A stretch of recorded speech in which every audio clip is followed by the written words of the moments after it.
Hey, everybody, and welcome to Learning from Smart People. I am your host, Rob Oliver. My guest today is Mary Strachan. She is a marketing strategist who helps purpose-driven entrepreneurs amplify their impact without burning out. She's on a mission to simplify marketing so you can get on with the business of making a difference in the world. Mary, welcome to the show. Thank you, Robin. Thanks for having me. Absolutely. So um, I was really intrigued by what you're working on because you have made a statement, and your statement that is that marketing is like a lamp. Tell me about that. I guess first of all, where did you come up with that? Yeah. Um, Part of my work is to simplify marketing because I feel like it's become really complicated for people, and especially for the people that I work with.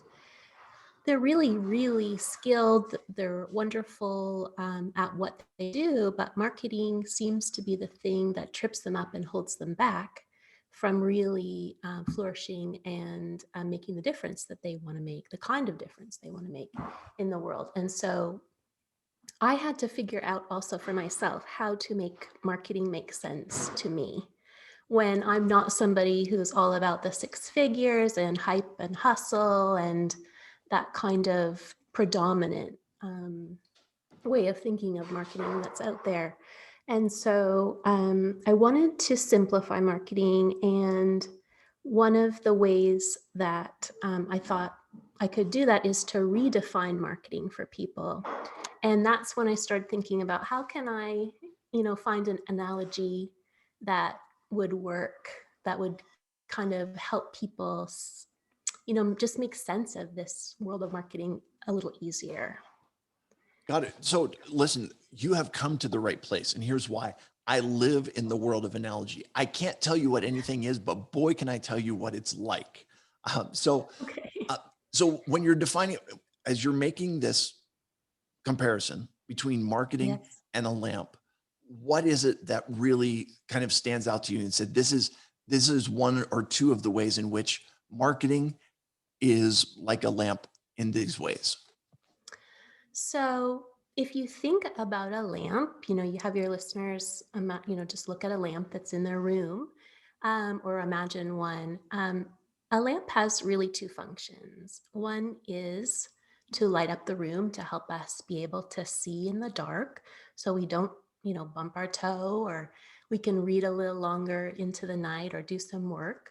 Um, and But it also has this other function, which is to add to the decor of the room, to the aesthetic of the room. So even when it's not turned on, it is contributing to the overall look of the room. And so with marketing, I feel marketing has two functions as well. And if we can kind of keep it to two, I think that makes it a lot simpler than having Sure. to really think about like what is marketing and all of these things I have to do. So the first function of marketing is really to think of it as another way to be of service to the people who would be interested in what you're offering, what you have to say, and that you're creating opportunities or responding to opportunities to help them make a choice for themselves. Is this for me or is it not for me? Hmm. How do you feel when you hear that? Does it make marketing feel just a little simpler? Sure. Like marketing is just kind of this thing that's out there. And in some ways it's overwhelming. It's something that, you know, you feel like, okay, there are the people that have gone to college and majored in marketing, or the people that are doing the marketing these days. But having someone break it down into simple terms like that, it makes it so much easier to understand. And I'm just thinking about this from the perspective of when when you're using that analogy, that it lights up the room, and Mm, to it allows you to do more stuff. You know, it allows you to do what you're doing better.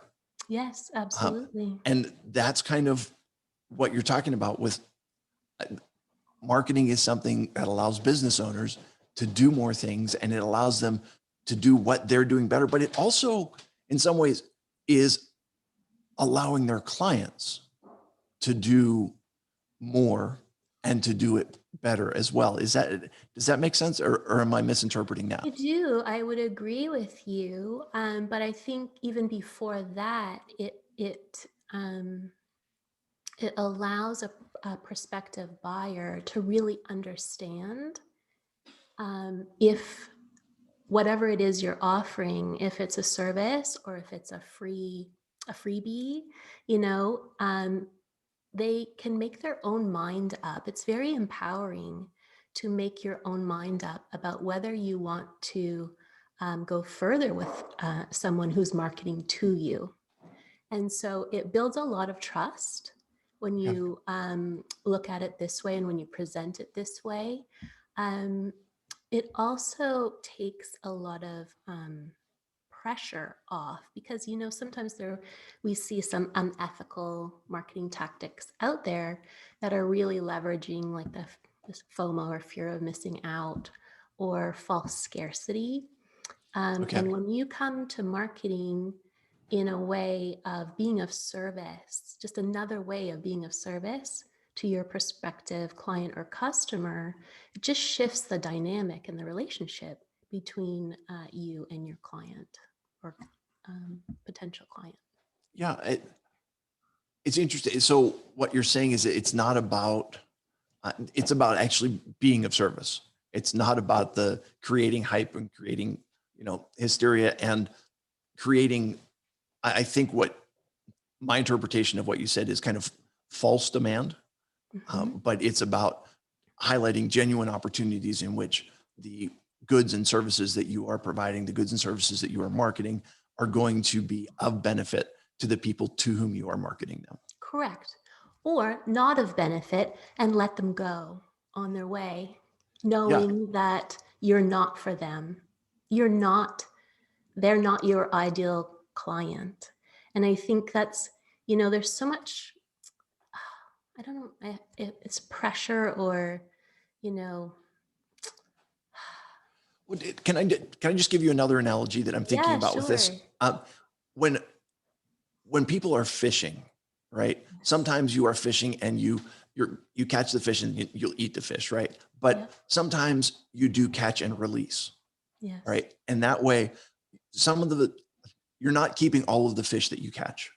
Correct. So what you're talking about is the marketing is kind of the fishing net, the fishing rod, and you're bringing potential folks in. Some of those folks are going to say this doesn't work for me, and you Yes. release them. Yes. Others you're going to hold on to, and you're going to establish a relationship. Hopefully, it's not going to be the kind of relationship where you're consuming your clients, but it's that understanding. Some are keepers, and some you can just have that catch and release. Does that make sense? Absolutely. That's a great analogy. I love it. Okay, don't get me started because now I'll keep going, but then that's fine. All right, so we kind of talked a little bit about that first function, which is being of service to others. Okay. Yes. Then the second one that you talked about is kind of helping with, this is what you said, I believe, helping with the aesthetics of the room. How does that Right. work as an element of marketing? So in marketing, I consider the second function to be really a way to help you. Marketing is a system that helps you achieve your business goals and business vision. It's a tool to help move you along and move you towards your business vision. So, what does that business vision look like? It's different for every person, or at least I would hope that it is. That's Sure. what I would promote, anyways. That you have a business vision that actually supports the vision for your life.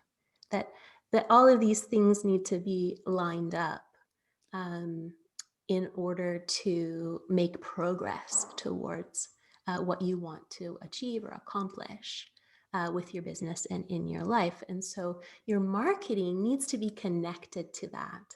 And it needs to propel you through and towards your overall goals and vision. Okay. Um, when I was a kid, I remember the food that we got in our school cafeteria. The wrapper on it said, um, "Eat to live, not live to eat." Yes, Okay. And I think that it's kind of my interpretation about what you're doing, and that is work to make a life. Don't like live your life for for work. Is it is correct. that yeah, Yes, absolutely. I believe your business should support your life and not the other way around.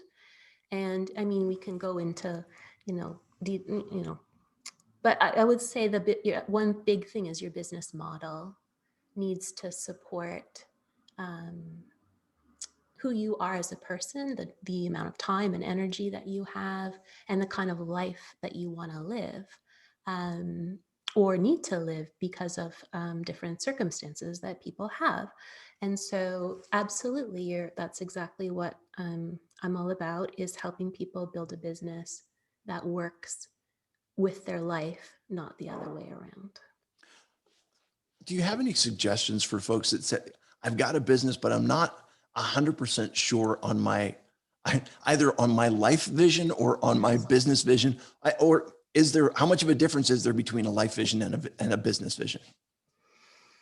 Um, I have them very much separated out in my mind, but obviously they're connected. And so I always start by having people go through some questions that I have around what it is that they want to create for their life. So I have a sense, like, um, for one example, is they're kind of like writing prompts. Okay. So one would be, when I wake up in the morning, I want to fill in the blank. Okay. Um, I want to have time to be able to, and everyone's Sure. is different, but Yeah. it's just looking at these different areas of their life, and seeing what is it that they want there. And I really pay attention to how much, the kind of things that they want to spend time on, Okay. um, because we want to make sure that the type of business model that we create allows them to have time to do those things. Right. And what are they not willing to compromise to grow their business? That's a great question to ask people. Yeah. So tell me more about that question. And what are they not willing to compromise? It basically what you're saying is, what is it that you want to do? What is it that you want to make sure that you have the opportunity to do, and that you will not allow your business to overtake? Yes. And so if we think about time, energy, and money, those are the three things that I usually focus on. Asking people, what do you want to have enough time to do? What do you want to have enough energy to do? What do you want have enough money to be able to do? And then what is it that you're not willing to compromise um, to get there? Okay. So is it your health? Is it your relationship with your spouse and your family? Is it your values? What are the things that where's the line that you won't cross um, over? Okay. Or it's no one is perfect. So I want to make that clear. But well, actually, what I was thinking is this, and that is, um, when when you have those definitions up front, it's not going to necessarily prevent you from crossing those boundaries. But all of a sudden, if you say the one thing I don't want to risk is my health, and Yeah, all of a sudden you find that your health is declining, and you say, wait a minute, um, okay, exactly. in retrospect, I said that I didn't want to do this, and now I'm finding that I am. So something's got to change. Is Correct. that okay?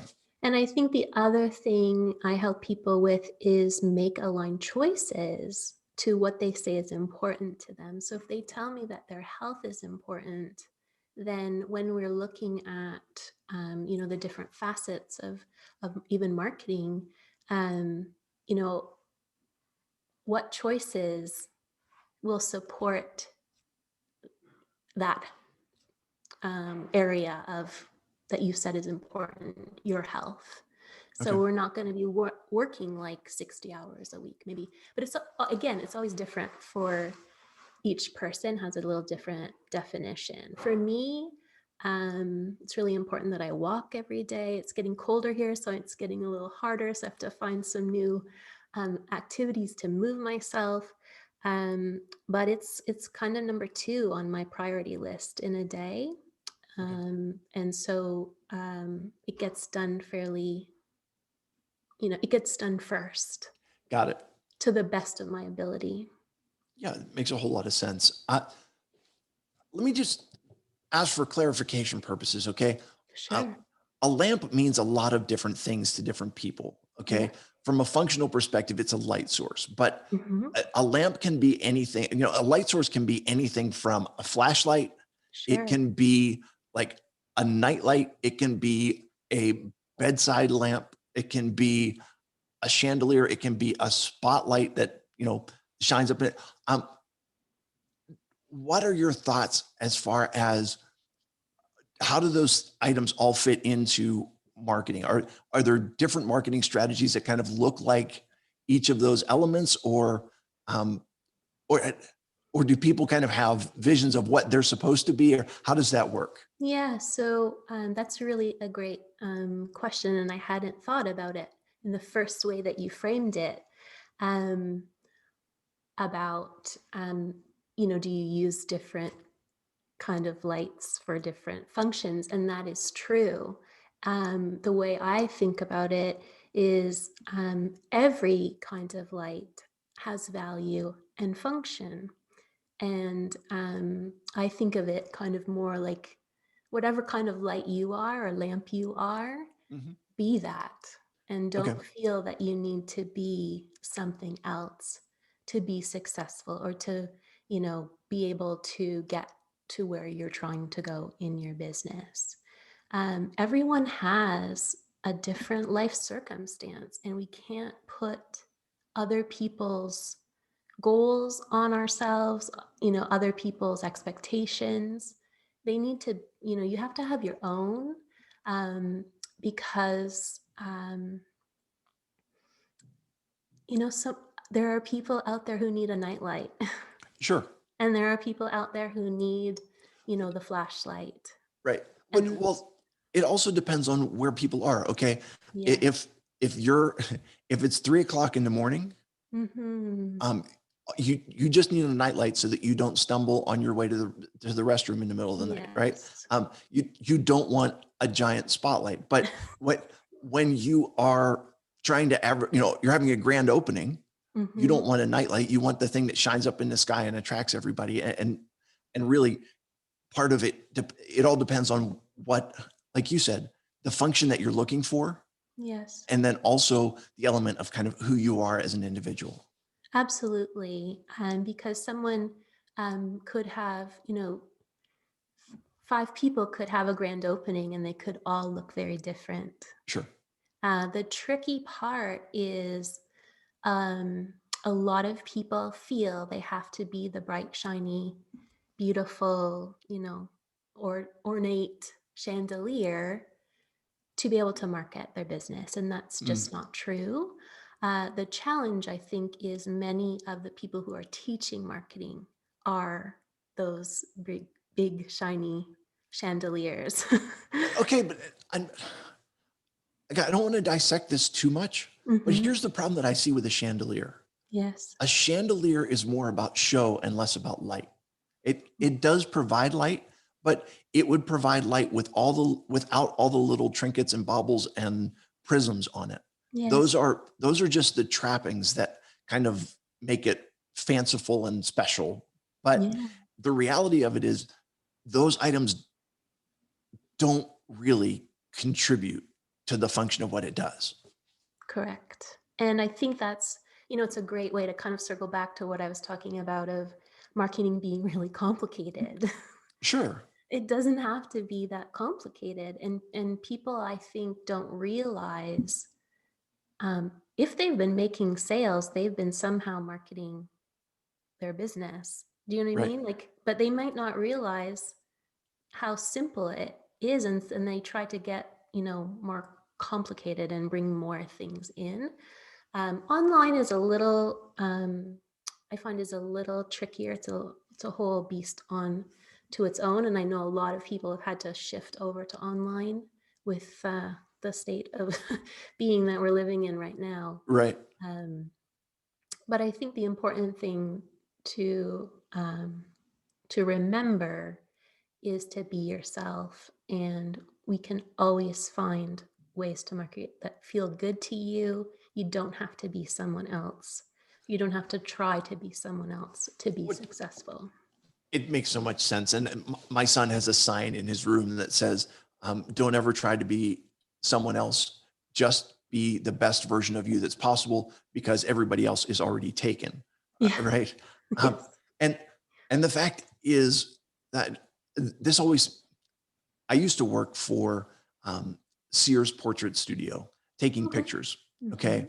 And I was like 19, 20 years old and I enjoyed it. I had a lot of fun with it. And we hired a guy who was in his mid 40s and he was a little bit awkward and like he wanted to be me in the way that I took pictures, in the way that I interacted with people. And he's like, Mhm. tell me how to do what you do. And it's kind of like, Yes. I, I can't tell you how to do what I do because it's who I am. Right. And you can study this and you can try and mimic it, but you aren't going to actually be able to be me. You've got Mhm. to find out how to be you. And once you find out your path, once you find out your expression, that's what will ring true with people. Is it right? Yes, absolutely. Absolutely. That will be what attracts people. If you, the more you can be yourself, um, and allow that, I think the more that you shine out, and people will be attracted to that. I think what happens, that's a great story because, with marketing, as I was saying, when you don't, you're a great massage therapist, or you're a great coach, or you're a great real estate agent, but you don't know how to market. Like, you're good at that. You know how to do that because you've done all of your certifications and you keep Right. going to trainings and all of this stuff. You're like, you're skilled at your craft, but you're like, I don't get marketing.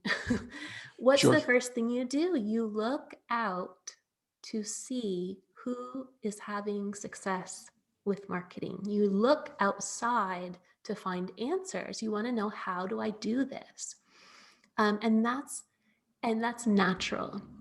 Right. But what can happen is when you try to emulate someone else, no two people are the same, right?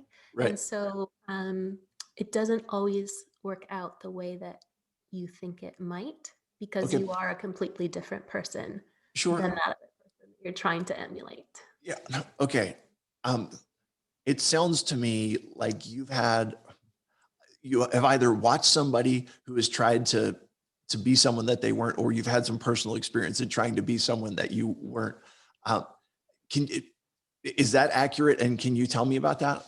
Sure, it is totally accurate, and it's exactly what happened to me. I felt very confident as a coach, but really, I had worked for a nonprofit before.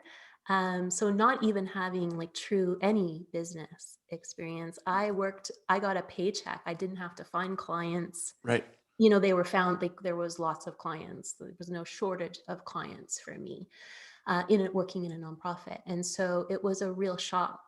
As much as I wanted to be an entrepreneur, I did not know what I was doing on, the business side of things. And it's exactly that, I scrolling on Facebook, seeing all of these webinars, with all of these kind of promises of, have a full coaching practice, blah, Sure. blah, all of the things that we know it. And so, I definitely tried to follow the formulas, the steps, but had a tricky time following some of the things that I was being asked to do. But when I was able to do it, I noticed that I was getting like mismatched clients. I'm very Uh, much about empowering people and helping them find their own solutions, but I was having people come to me who wanted me to tell them exactly what to do. And so it wasn't a really good right. fit. And Sure. so I would take some of them on, but then like they'd be crying on the phone, tell me what to do. I don't know what to do. And I would be like, well, and they're like, I don't want you to tell me, I don't want you to help me figure it out. I want you to tell me exactly what to do right now. Right. Wow. So I was almost ready to give up because I felt like there must be something wrong with me. I am doing all of these right things. I'm following along. And then I found a tool called the alignment grid, and that changed everything for me. And I became certified in it. And that's kind of how I've come to do marketing. Got it. It's funny. You mentioned all the webinars that are out there, and uh, there, it seems like the people who are running the webinars have figured out that there is more money in teaching other people to do what they used to do than there is in actually doing it. So with the coaching, have a full coaching practice. I had a full coaching practice, and now I can teach you how to do it. Well, they're making more money teaching coaches how to fill their practice than they are in actually when they were doing their own practice themselves. Listen, Mary, you have been phenomenal. If people want to get in touch with you, find out where you find you on the web, where can they find you? Yeah, if they can come to my website, which is marymstrahan.com. So Mary with an M and then STRACHAN.com. I'm not on social media. Okay. You know, you could probably find me if you looked, but I'm not active on social media. I'll say that much. But you're welcome to come to the website, and there's different ways that you can get to know me there. Fantastic. And you've got a couple of free tools that are also available on your website and some free videos. So I'd encourage folks to go check that out as well. I'm sure it is well worth the effort. And that's it's wonderful to find people who are willing to share because Yeah, so many times you know, you've got to pay at least something, but for folks putting up free tools, that's fantastic. Thank you, Mary. you're very Uh, welcome. you have been obviously smart. I have learned from you. It is time for 3 questions to establish your humanity. You ready Okay, for this? I am ready. Okay. Um, what was your best subject in school? Oh, wow. I won the grade 13. We still had grade 13 when I was going to high school. I was the last year, grade 13 English award. Wow. Was that writing or what kind of English was that? I don't, it's a bit of time ago, but I think just overall well-round, most proficient, Oh, highest mark maybe. I don't know. excellent. So, by the way, for everyone who's listening who is not Canadian, um, Mary just gave away key element, grade 13. I always think it's funny because uh, being from the States, we talk about it as 12th grade or ninth grade or eighth grade, Yeah. as opposed to in Canada, and I'm sure other parts of the world, you always refer to it as grade 9 or grade 12. And Yes. you actually, we graduate after 12th grade, and Canada had grade 13, which was one more year of fun and enjoyment at the, Yes. Before we yes, had to go out and make bigger choices, make decisions. excellent. Um, so Um, next question is, uh, if you were to have any kind of exotic animal as a pet, what would you choose? An exotic animal as a pet.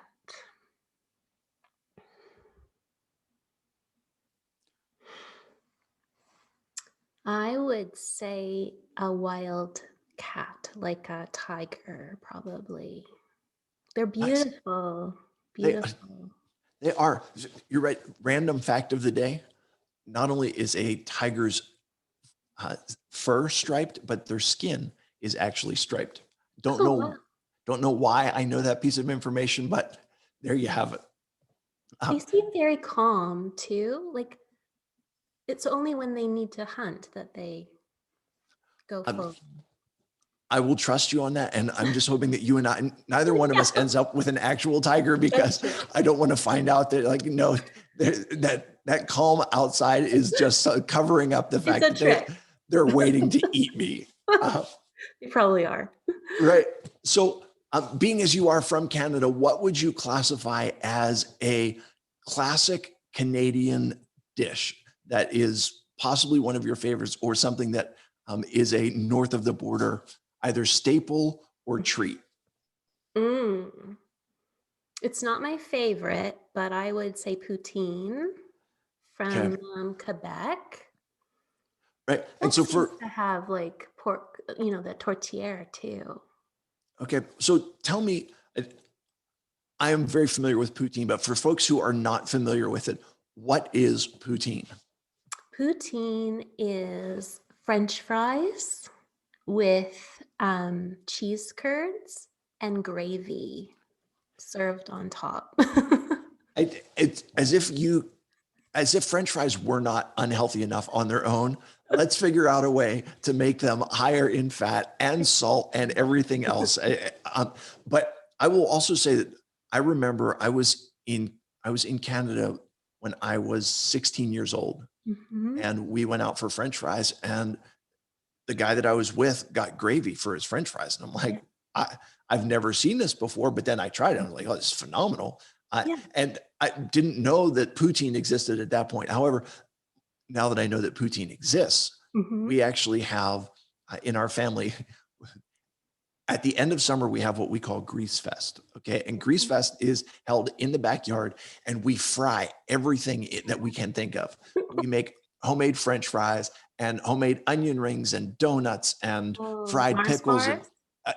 uh, we haven't done Mars bars. We've done Snickers, and we've done Milky Ways, and um, we did a deep fried uh, cheesesteak, in which you do the cheese, you make the cheesesteak, and then you wrap it in a burrito and you fry the whole thing. It's delightful. But um, my nephew has now taken poutine on as his personal challenge. Oh, And every year we do the homemade French fries, and he makes the gravy and brings the cheese curds. And it's oh, yeah. it's part of the tradition. So fantastic. Mary, thanks again for being on. I appreciate you sharing your time, sharing your expertise. Folks, again, go check her out at marymstrachan.com. And remember, in the middle of Strawn is a silent CH. The link for that will be in the show notes. For all my listeners, I appreciate you. Thanks for tuning in. And I will remind you, as always, that when you stop learning, stop living. Have a great day, everybody.